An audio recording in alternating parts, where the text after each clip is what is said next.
Taking a little break from Black Myth Wukong because that game's good, but we're going to talk a little bit about Star Wars Acolyte because I really hadn't made a video on this. The Acolyte final viewership is 41% below Ahsoka's finale and over 50% below Andor's. Ooh, that's not good, guys. That's not good. So the Nelson report came out and showed that it only hit 335 million minutes watched. Okay, well, how's that stack up?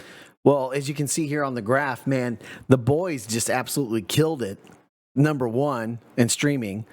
And the Acolyte is way down here below, like, Vikings Valhalla, which I don't even know what that show is because I don't have Netflix. But with 8 episodes and only, golly, dude, that's not good. That's not good for Star Wars. That's not good for Disney. Let's just be straight up honest.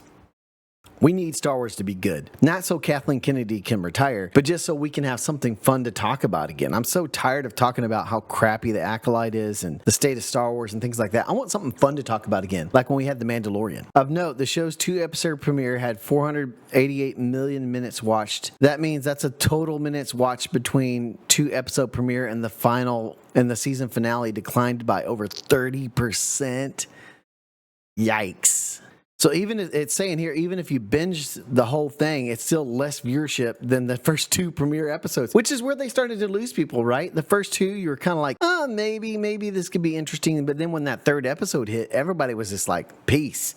Like, it just sucked. Streaming TV top 10, and you see the Acolyte coming in at 7, which is, man, what the heck is going on with Disney Star Wars? They just keep taking all these L's, man. They really need to, like, figure out their target audience and hone in on that and make stuff for their target audience. Each Disney Plus Star Wars show finale draws lower viewership than the one before it. Wow, not including Mando, because Mando was the only thing that was good.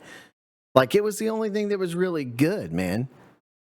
It's not shocking. You just make good Star Wars and people will watch it. That's the thing that Disney should be learning here, is that if you stay true to, like, good storytelling and not do tentpole storytelling or try to cater it to a modern audience, but tell a classical tale of good versus evil, you have more people that are engaged with that.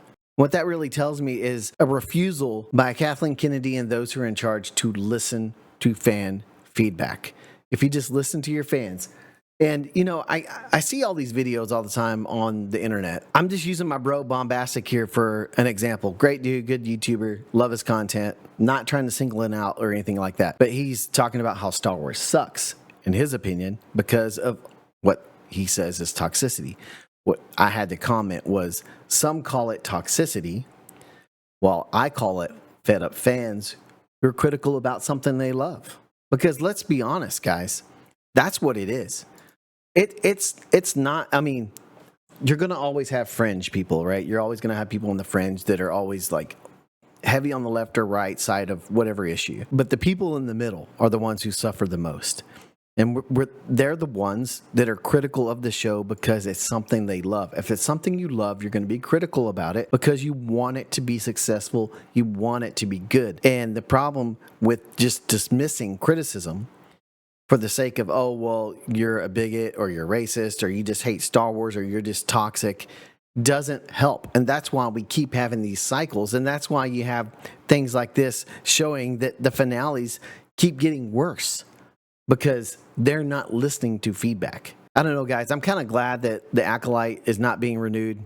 I really thought the show was terrible from the writing standpoint. There were some cool little moments in it, yeah, but, like, overall, I mean, it was just terrible. Terrible. You guys let me know in the comments what you think about the Acolyte being canceled, and I will catch you next time. Blow it up, baby. Make sure to like and subscribe, or we will execute Order 66. Check out our other videos on the screen as well. Yes, my lord.